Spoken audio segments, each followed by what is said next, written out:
साथ ही उड़ीसा से चल के आए हमारा सम्मानी मरकाम जी, सम्मानी मंच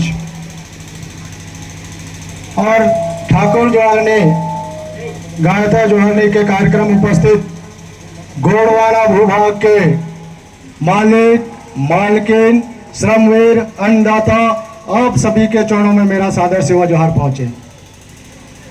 ताली बजना चाहिए कि नहीं बजना चाहिए? ये धरती का नाम गोंडवाना है और गोंडवाना के मूल बीज ये पूछ रहे हैं कि भैया हम यहाँ के मालिक हैं कि नहीं। नेताम भाई बात कर रहे से हमारे मरकाम भाई जो बात कर रहे से मैं वो भी हाथ आगे बढ़ाना चाहूँ, चूंकि विषय देंगे पैसा। पैसा जो विषय है टकराहट के विषय है और विषय ऐसे ऐसे है कि हम सबको समझने की जरूरत है। जिस दिन इस देश में लोकतंत्र के नाम से संवैधानिक व्यवस्था है, उसी दिन से सबसे ज्यादा यहाँ के मूल बीज, यहाँ के मूल मालिकों के साथ शारीरिक, आर्थिक और संवैधानिक शोषण हुआ है। संवैधानिक शोषण हुआ है। कितने लोग मानते हैं कि संवैधानिक शोषण हुआ है? क्योंकि ये कार्यक्रम में हम सबको जानकारी आदान प्रदान करना है। संवैधानिक शोषण मतलब यह है कि इस देश में जब संविधान की बात कहा गया, संविधान में भाषाओं को स्थान देने की बात कहा गया, उसी दिन हमारे साथ भाषाई शोषण हुआ है। इस देश में 22 भाषाओं को स्थान दिया गया है। जो अनुसूची है, जिसको हम 1 से 12 अनुसूची की बात करते हैं, उसमें 8वीं अनुसूची में इस बात को रखा गया है भाषा को। क्या हमारी गोंडी भाषा को स्थान दिया गया? गोंडी भाषा को स्थान दिया गया है कि नहीं दिया है? क्या हमारी तालीम, हमारी शिक्षा गोंडी भाषा में होता है? साथियों, संवैधानिक बातों को समझने के लिए थोड़ा अलग से माहौल की भी जरूरत है। लेकिन मैं कुछ मोटा मोटा बात इसलिए करूंगा कि ये धरती हमारा है। पूरे विश्व के जियोग्राफी में और भूगोल शास्त्री ने, खगोलीय शास्त्री सब लोग बोल रहे हैं कि धरती का नाम गोंडवाना है। और गोंडवाना में रहने वालों की जो व्यवस्था है वो गोंडियन कल्चर है, गोंडी संस्कृति है। और गोंडी संस्कृति में ना भाषा को स्थान दिया गया, ना हमारी संस्कृति को स्थान दिया गया है। संवैधानिक रूप से हमको बहुत ज्यादा नुकसान किया गया है साथियों। तो मैं नारा लगाऊंगा, आप लोग भी नारा लगाइए। क्योंकि देश में जब जब संविधान की बात करते हैं, हमें हक अधिकार देने की बात करते हैं, तब तब हमारे साथ शोषण होता है और संवैधानिक शोषण होता है। ये 110% सही बात है। आप लोग 100% की बात कर दोगे, मैं 110% सही बात ठहरा रहा हूं, क्योंकि मैं प्रतिनिधि भी हूं। गोंडी भाषा की रक्षा कौन करेगा? भरोसा नहीं है अभी भी।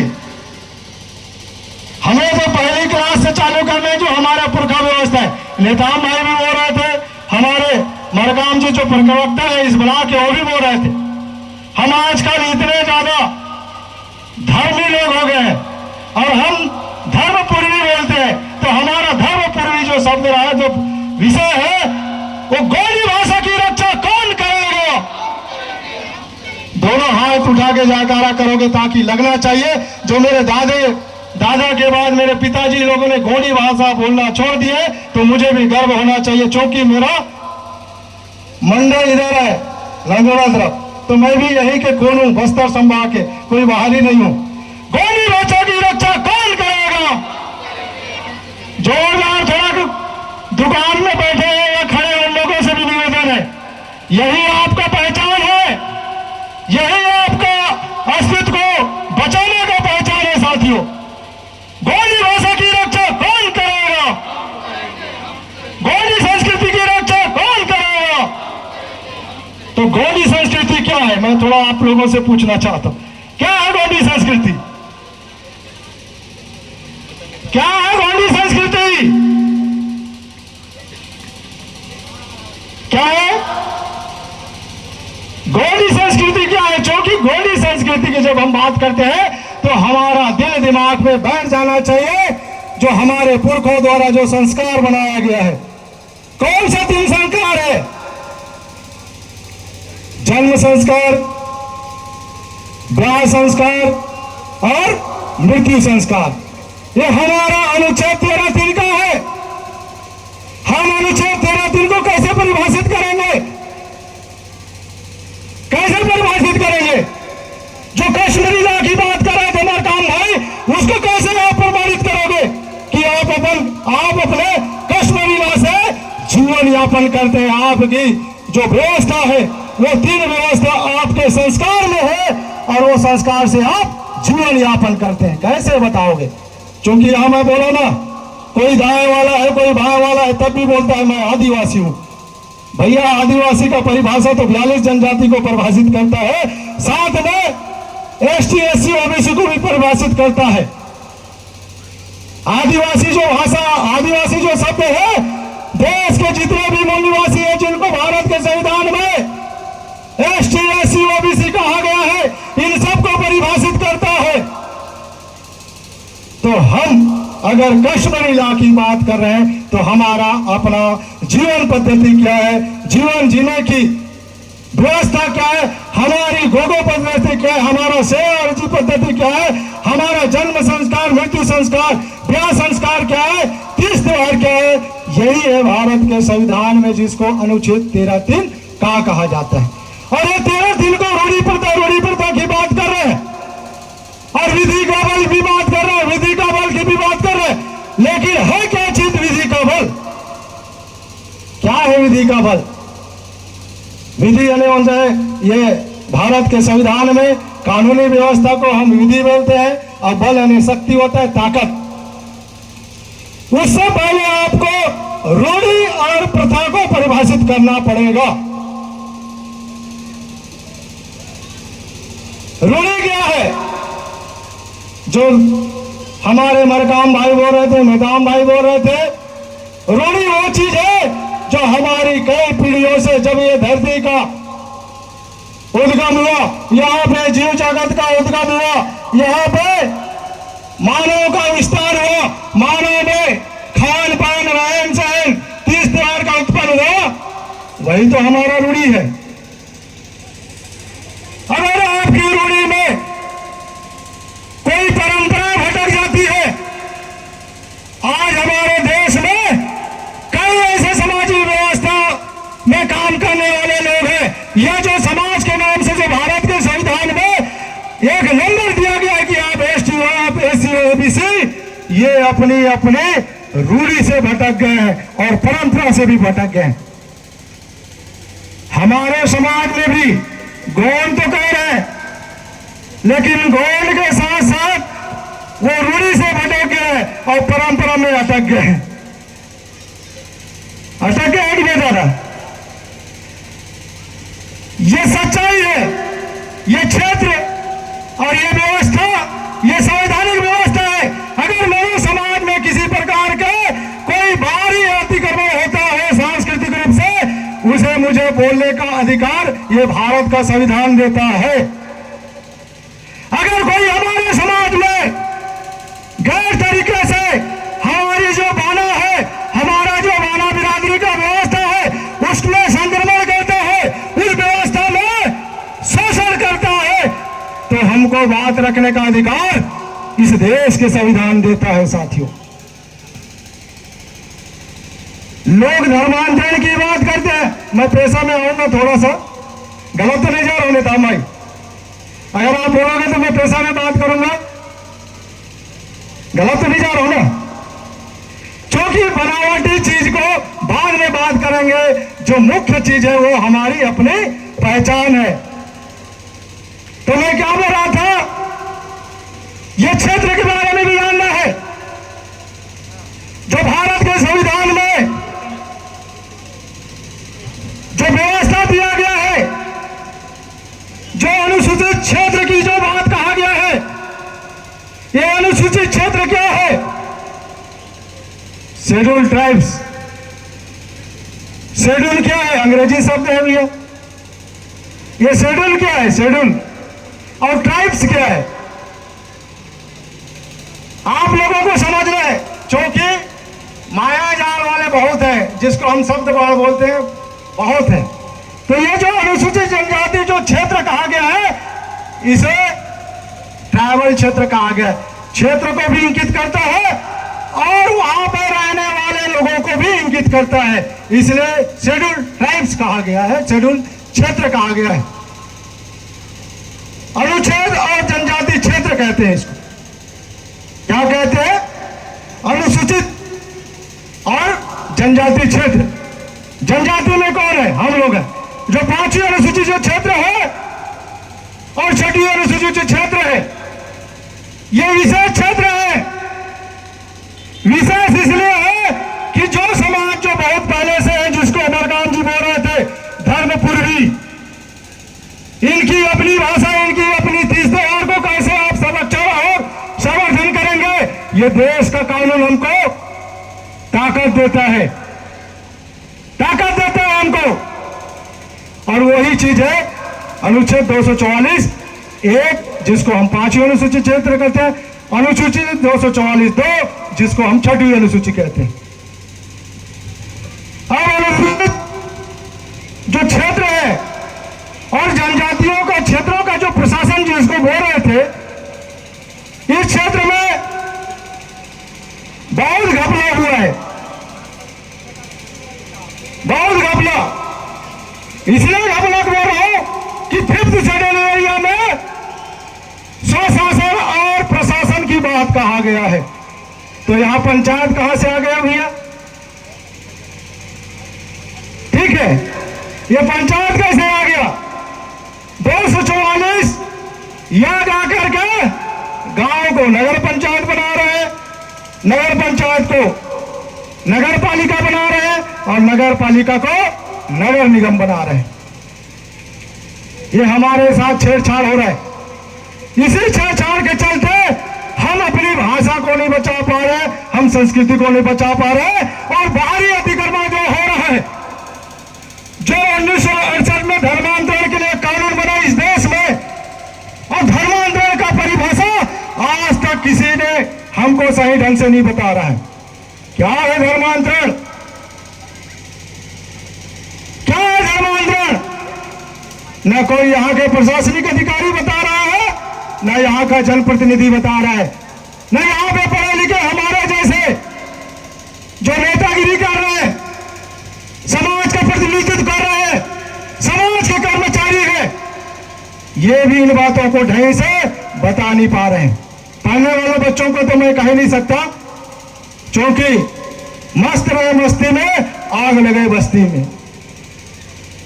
लोग इतने ज्यादा मधुर गीत में, संगीत में भिड़े हुए हैं कि आने वाले समय को नहीं देख रहे। हमारे पूर्व को सबको देखते थे, आंख नाक कान सब खोल के चलते थे, इसलिए आज हम सुरक्षित है, नहीं तो हम कब के निपट गए होते। यही धर्मांतरण है जो हमको प्रलोभन करके हमारी अपनी पारंपरिक व्यवस्था से दूर कर रहा है। यही धर्मांतरण है जो हमारी पुरखा व्यवस्था में, हमारी गोगा व्यवस्था में, सेवा व्यवस्था में जो सेवा देना है उसको भी नहीं देने की बात कर रहे हैं। ये कौन लोग हैं?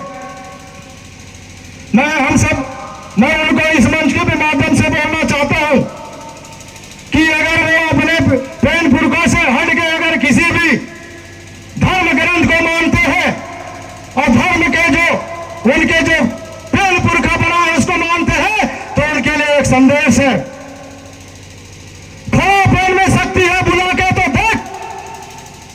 अरे फला पैन में शक्ति है, बुला के तो देख।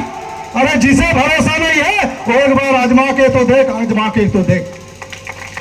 मैं इधर लकड़ी से बना हुआ चीज को पकड़ाऊंगा और वो अपना कोई भी सामान लेके खड़ा हो जाए, और मैं यहाँ के पैन पुरखा के जो यहाँ के नार व्यवस्था का संचालन करने वाला गायता हो, चाहे वाला बिरादरी में हो, जो 12 भाई 12 सगा की बात करते हैं, मंडला व्यवस्था में लकान में बैठने की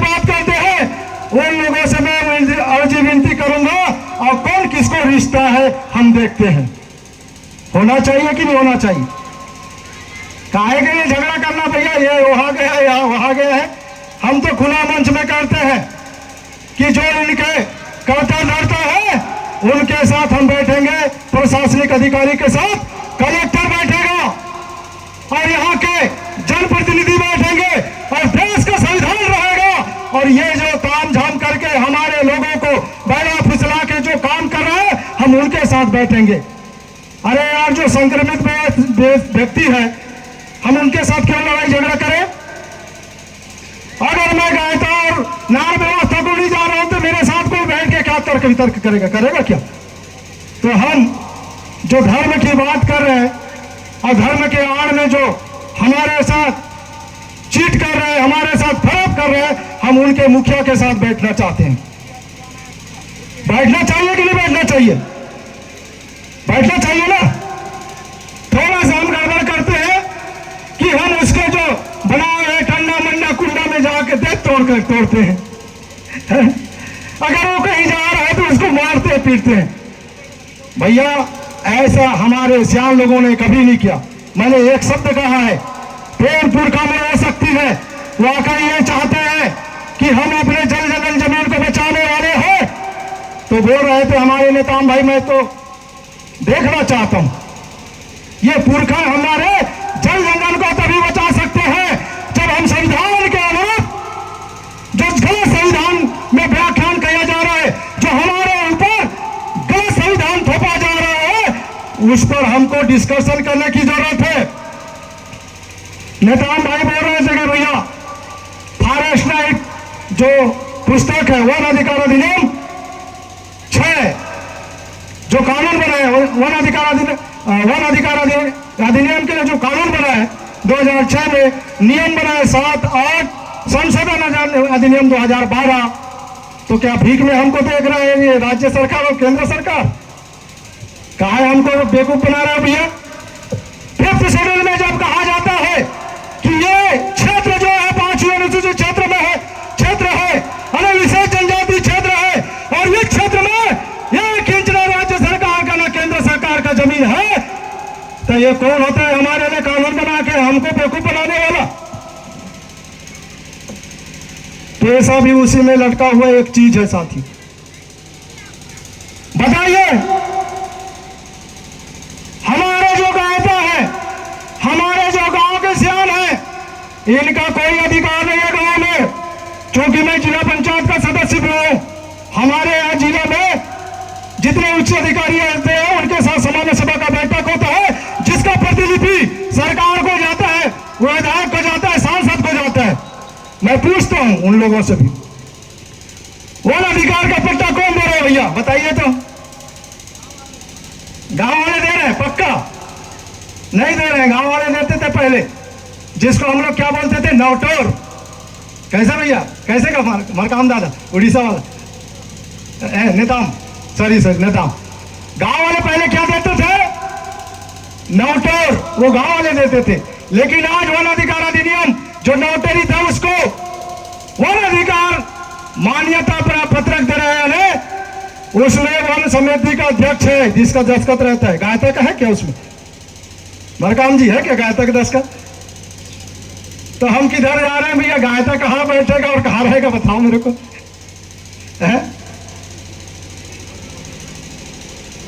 टोटल बेवकूफ बनाने का तरीका है। दादा हीरा सिंह मरकाम जो वन अधिकार अधिनियम के बाद जो कर रहे हो या जो सुन रहे हो देख रहे हो, दादा हीरा सिंह मरकाम का देन है। लेकिन जो दादा हीरा सिंह मरकाम ने बात रखा था उस बात को कानून का रूप नहीं दिया गया है। साथ ही इस बात को समझने की जरूरत है। दादा मरकाम दिल्ली में 4.5 लाख लोग जाके इस बात को बनवाया था और पहली बार ऐसा कानून बना है बिना कोई पार्लियामेंट्री में बहस हुए आंदोलन को देखकर 16 दिन में यह नियम बनाया गया था। लेकिन वो नियम भी गड़बड़ बने हैं। उसमें 3 बात को रखा गया था। वन अधिकार अधिनियम के तहत जितने भी ग्राम है, जितने भी ग्राम के जो पारंपरिक सीमा है, जो गायता लोग जानते हैं कि कहां हमला देव के फिरानी करना है। देव जब फिरानी करतन हमें कहा करतन चलानी करतन ना, तो कहाँ ले जाके करतन? गांव के सीमा के बाहर की गांव के सीमा के अंदर, सरहद के बाहर।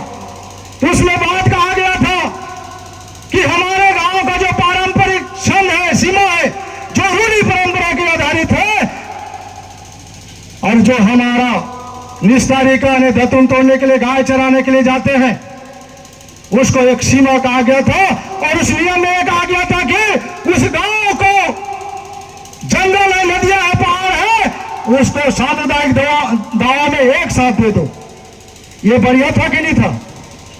बढ़िया था कि नहीं था? अभी एक गांव में 3 दावा है। कितना दावा है? 3 ठो दावा। कौन कौन सा 3 ठो दावा है? व्यक्तिगत दावा, जिला हम कहा था कि भाई 4 हेक्टेयर यानी 10 एकड़ जमीन, वो भी पत्रक के रूप में है। जीविकोपार्जन के साधन के लिए ना बेच सकते हो, ना वो हस्तांतरण नहीं हो, क्या बोलने से बेच सकते हो, ना रजिस्ट्री नहीं करा सकते। आज आपका जो एक आग जनरेशन उसके नाम होगा, नाम नहीं होगा, उसमें हस्तांतरण हो सकता है। मतलब बताइए। दूसरा था सामुदायिक दावा। सामुदायिक दावा में भी खा और गा कर दिए हैं साथियों। एक सामुदायिक दावा क्या बोल रहा है? आप अपने लिए शमशान घाट का क्या करोगे? अरे आरक्षित करो। और दूसरा बोल रहा है कि आप बाजार के लिए, सरकारी प्रायोजन के लिए, खेल कूद के लिए, तालाब के लिए, और एक और सामुदायिक दावा है जो गांव को दे रहा है, जिसको मैं सीमा की बात कर रहा था। बताइए, जब गांव को दे देते तो उसी में क्लियर हो जाता कि हमको कहां कहां क्या काम कर रहे हैं। सरकार चाहती है कि हम डिजिटल में जिए, तो ठीक है भैया, हम सीमा करके भेज देते कि नहीं एक गांव में। लेकिन ये बेवकूफ बना रहा है। वन संघर्ष समिति, वन अधिकार समिति, उसमें समिति बना के दस्तखत किससे करवा रहे हैं और पट्टा देने की बात करते हैं साथियों। ये गलत है। तो हम कैसे बोलेंगे? ना लोकसभा में, विधानसभा में सबसे बड़ा ग्राम सभा था। ग्राम सभा में भी लोचा कर रहे हैं, लफड़ा कर रहे हैं। साथियों, ये जो व्यवस्था है इसको समझना है।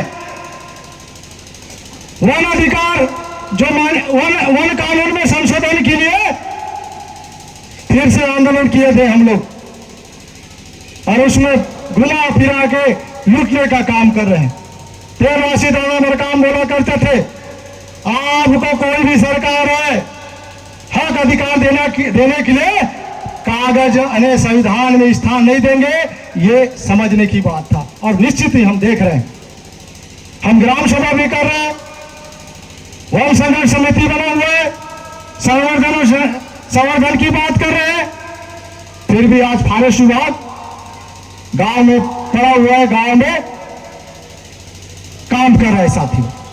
तो इस व्यवस्था को समझ रहे हैं। तो मैं आ रहा था, हमारी अपनी पारंपरिक जो व्यवस्था है, जब आप बोल रहे हैं कि ये 5वीं अनुसूचित क्षेत्र है, तो गांव स्तर पे ग्राम सरकार बनना था, जनपद स्तर पर स्वशासी परिषद बनना था, और जिला स्तर पर भी स्वशासी परिषद का गठन होना था साथियों।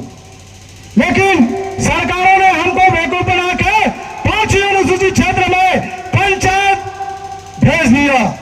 और ये पंचायत कब आया है? पंचायत अधिनियम कब आया? 1993 में। और जब 5वीं अनुसूचित क्षेत्र में 1993 में पंचायत आया, तो कई लोग जो अन्य समाज के हम लोग क्या थे? सरपंच थे। सरपंच थे कि नहीं थे? उसी में से फिर एक बेवकूफ बनाने का आंदोलन चला। अरे 5वीं अनुसूचित क्षेत्र के विरोध में हम काम कर रहे हैं, इसलिए हमको 24/12/1996 का पेशा कानून लाना पड़ेगा, ऐसे बोल दिए। मतलब तलाकी देख लीजिए। जैसे वन कानून हमारे क्षेत्रों में घुसेड़ दिए, वन कानून घुसाने के बाद जब देखा गया कि 5th शेड्यूल एरिया में वन विभाग का कोई दखल अंदाजी नहीं होना चाहिए, दादा मरकाम ने इसके लिए सिर्फ 5 अनुसूचित क्षेत्र का नहीं था मामला, पूरे देश में सामान्य क्षेत्र में भी अगर जंगल है, नदियां है, पहाड़ है, उनको भी देने की बात कहा गया था कि वो गांव को दिया जाए। लेकिन वन अधिकार अधिनियम मान्यता कानून लाने के बाद भी हमको उसमें फिर ठगने का काम कर रहे। तो मैं आ रहा था पेशा पर, तो पेशा का क्या फुल फॉर्म होता है? पंचायत उपवन नियम है। मेरे इसमें जो है ना, पंचायत जो कानून बना था 96 में, और पूरे देश में 20 साल 22 साल लगा नियम बनाने में। छत्तीसगढ़ के साथ अन्य राज्यों ने भी बनाए, 21 में कानून बनाए। इसमें स्पष्ट लिखा है छत्तीसगढ़ पंचायत उपवन अरे अनुसूचित क्षेत्रों का विस्तार। क्या बोल रहा है? अनुसूचित क्षेत्रों में विस्तार। किसको विस्तार करना है? पंचायतों को। किसके माध्यम से? पेशा के माध्यम से। अरे ये जो ग्राम सभा की बात कर रहे हैं वो पेशा ग्राम सभा का बात करता है, हमारा रूढ़ी ग्राम सभा की बात नहीं करता। वो पेशा ग्राम सभा की बात कर रहा है। और उस गांव में जहां हमारा गायता का, पटेली का जो गांव व्यवस्था था, नार व्यवस्था था, गांव सुरसला से थे, तो वहां पे कितने सियान बना दे रहे हैं?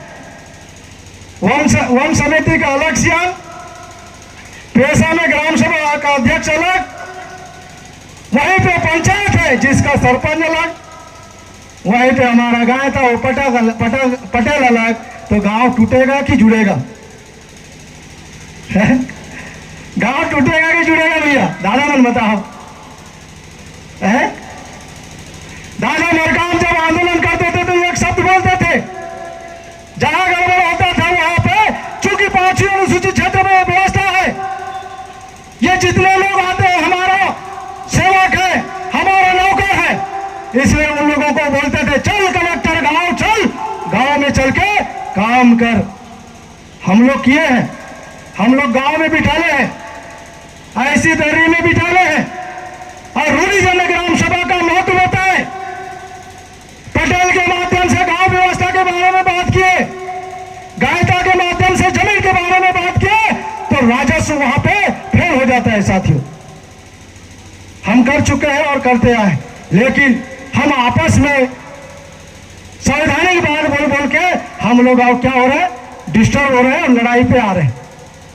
हेमलाल मरकाम कुछ और बोल रहा है, फॉरेस्ट राइट में काम करने वाले लोग कुछ और बोल रहे हैं, पेशा नियम पे बात करने वाले कुछ और बोल रहे हैं, तो हम लोग टकरा रहे हैं। एक ही समाज के लोग, जैसे गांव में सरपंच थोड़ी सुनता है गायता का, सुनता है? कब सुनता है?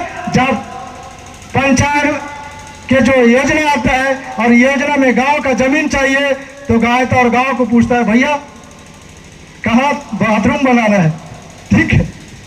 उसके बाद पूछता है क्या दादा? नहीं पूछता। हमने इस चीज को हमारे नारायणपुर ब्लॉक के ग्राम सालोभाग में काम किया। हमने पूछा था ये जो कॉलेज बन रहा है सरोना के नाम से, ये कॉलेज का जमीन किसका है? कलेक्टर साहब और एसपी साहब को 20 से 25 लोग बिठाल के जमीन में पूछे भैया ये जो कॉलेज बना है वो कैसे बना है? बोर तो नहीं हो रहा है ना? दादा मन, जवान मन तो बिल्कुल बोर हो गए, रेला नाचना है भैया, ठीक है आना जल्दी। पूछे हम लोग, पूछ के पूछे ये जमीन का जो कॉलेज बन रहा है वो जमीन किसका है? तब कलेक्टर के जो अधीनस्थ कर्मचारी होते हैं, एसडीएम, तहसीलदार, आरआई और पटवारी, तो मैंने पटवारी आरआई सबको पूछा, बोलो पटवारी जी ये जो जमीन आपने कॉलेज के लिए कैसे दिए हो? तब उन्होंने कहा कि ग्राम सभा में ग्राम में गांव वालों को पूछे, जमीन दिए और नींव खुदाई के दिन गांव वाले रहे। अरे गायता के साथ साथ पटेल गांव के जमीन देने वाले सब लोग रहे। लेकिन भवन बनने के बाद तत्कालीन सरकार था बीजेपी का, तो पीता काटने के लिए कौन आ गया था? उनका मंत्री। तो मैंने कहा भैया इसका जमीन नहीं है ना, इसका पैसा नहीं है, तो पीता काहे काटेगा? फिर परेशान हो गए। मैं कहा आपका अमला, आपका राजस्व विभाग ये प्रमाणित करता है और देश का जो सर्वोच्च न्यायालय है सुप्रीम कोर्ट, वो भी समता जजमेंट में प्रमाणित करता है कि जो 5th शेड्यूल और 6th शेड्यूल का जो जमीन है, ना केंद्र सरकार का ना राज्य सरकार का एक इंच जमीन नहीं है, तो वो जमीन किसका है?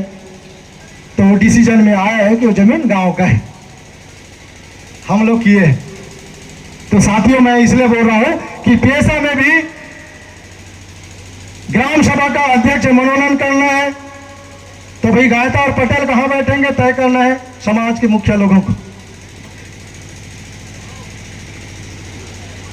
हम ये कह रहे हैं कि भाई स्वशासी परिषद स्वशासन की बात क्यों नहीं करते? आप जितने भी गैर संवैधानिक जो संस्था है, पंचायत कोई सरकारी संस्था नहीं है, एक एजेंसी है, और एजेंसी के रूप में हम काम करते हैं। नहीं तो मैं बोल देता हूं, यहाँ कहीं पे बाथरूम भी बना होगा, उसमें लिखा होगा कि ग्राम पंचायत लुबा एजेंसी, लिखा है कि नहीं लगा? लिखा है ना दादा? पहले मैं जिला पंचायत सदस्य नहीं रहा तो विधायक लोगों के साथ बहुत बहस होता था। इवन मुझे लगता है कि बस्तर संभाग में और इधर छत्तीसगढ़ में सबसे ज्यादा कलेक्टर और एसपी से मैं ही बहस किया हूं, ऐसा लगता है। इन्हीं चीजों को लेकर लड़ाई हो जाता है भैया। वो कागज की बात करते हैं और जमीनी हकीकत की बात करते हैं।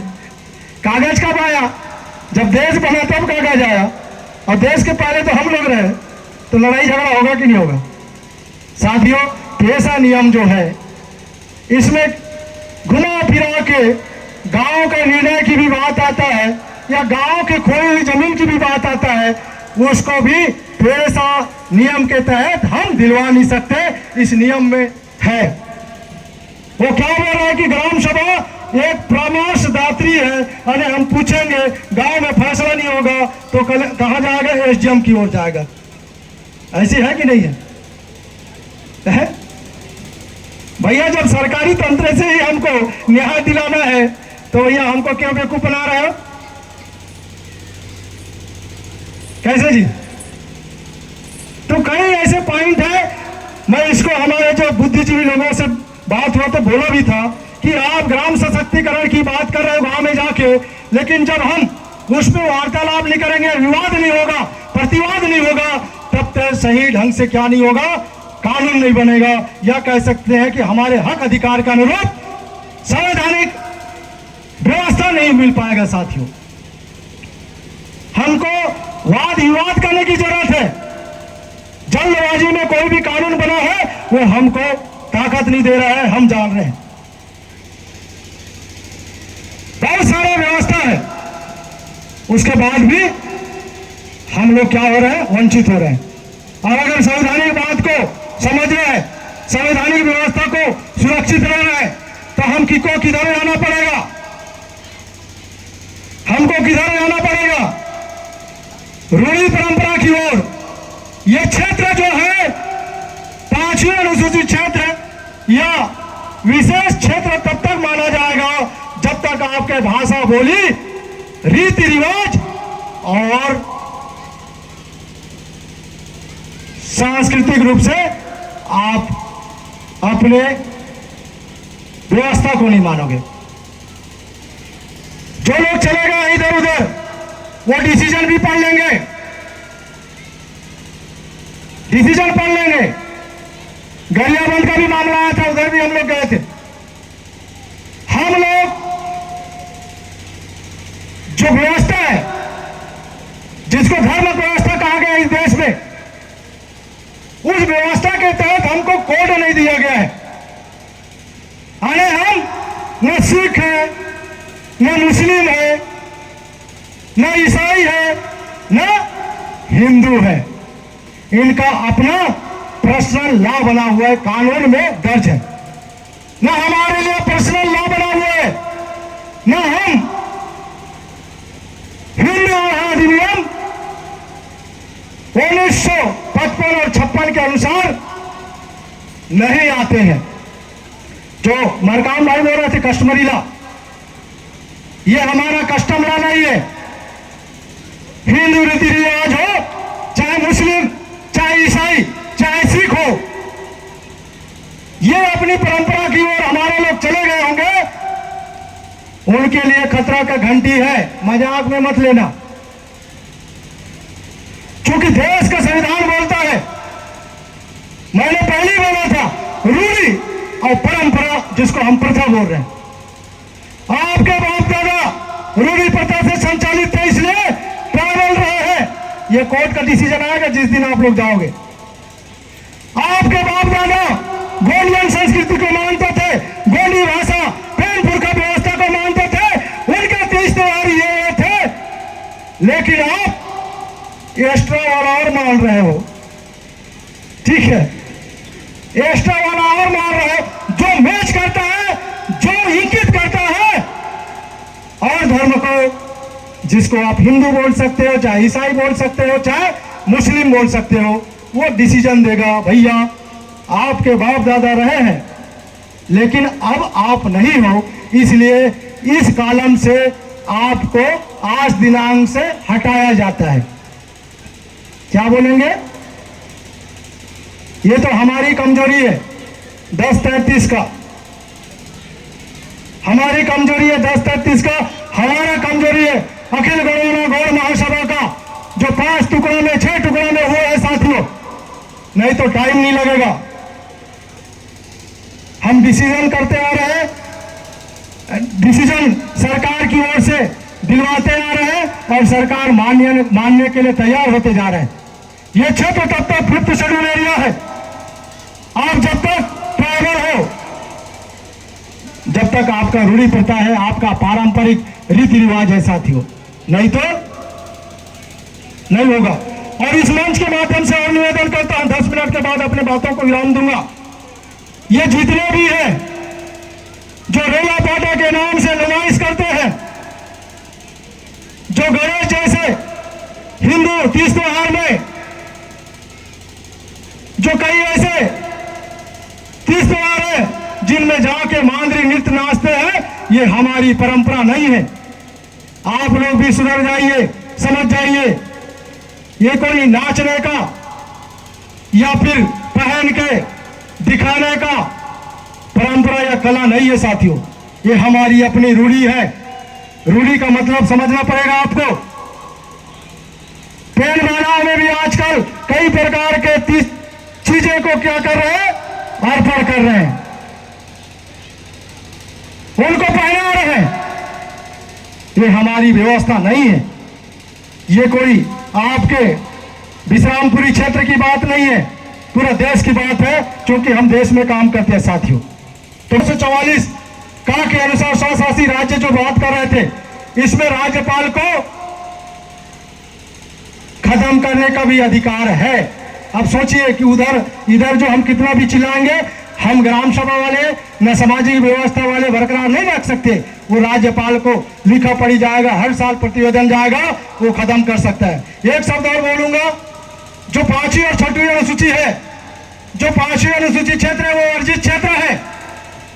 जो भारत के संविधान के अनुच्छेद 19 और अनुच्छेद 5-6 को हमको पूर्ण रूप से ताकत देता है। वर्जित क्षेत्र में ऐसे कोई भी क्रियाकलाप जो हमारी भाषा को, हमारी संस्कृति के विपरीत खत्म करने के लिए अगर कोई कार्यक्रम हो रहा है, तो वो हम सरकार में जाएंगे, शासन को इंगित करेंगे, तो उनके ऊपर वैधानिक कार्यवाही होगा, FIR भी होगा। मैं निवेदन कर रहा हूं इसलिए। आंशिक वर्जित क्षेत्र और वर्जित क्षेत्र कहते हैं इसको, ये संविधान के अनुच्छेद में है। तो कई लोग क्या हमको डराने धमकाने का काम करते हैं। भैया हम भारतीय संविधान को मानते हैं और संविधान में हमको अधिकार है। मैं कलेक्टर के साथ इस बात को बहस किया था और हाथ जोड़ के हम लोगों को इस बात को माना भी, और बहुत दिन के बाद मेरे से आंख मिला के आंख में बात किया है। जब एक यात्रा चल रहा था साथियों, हमने कहा था कि भारत का संविधान अनुच्छेद 19 इस देश में मौलिक अधिकार देता है, लेकिन पैरा 5 और 6 उसका क्या कहता है, वर्जित क्षेत्र में उसका अधिकार देता है। तो मैं कुछ ज्यादा आप लोगों के साथ समय बिताया हूं, ऐसे लगता है आप समझेंगे और इस बात को मानेंगे। लड़ाई वैचारिक होता है और वैचारिक लड़ाई में हमको संवैधानिक रूप में चलना है, ऐसे हम मानते हैं। पुनः मैं आप सबों को पेशा के बारे में, तो मैं कहा कि पेशा में अभी पूर्ण रूप से हमारे अनुरूप कानून नहीं बना है, इसलिए उस पर बात करना विरोधाभास होगा, टकराहट होगा। हम नहीं चाहते कि ऐसा टकराहट हो, और सरकार से भी निवेदन किया है, और हमारे जो जन संगठन है जो काम कर रहे हैं एनजीओ के रूप में, जो उनको सुझाव भेजे हैं, उनसे भी निवेदन किया है कि पहले इंप्लीमेंट करने से पहले उस पर बहस हो, प्रतिवाद हो, विवाद हो, उसके बाद हम गांव की ओर जाएंगे, ग्राम सभा सशक्तिकरण की बात करेंगे। ऐसे निवेदन भी किए हैं, और मैं जयकारा के साथ अपने वाणी को विराम दूंगा। सदैव पेंटा जिंदाबाद। इसी में आप लोगों को बाहरी लोग हटाएंगे, ये पक्का है। सदैव पेंटा बोल पेंटा।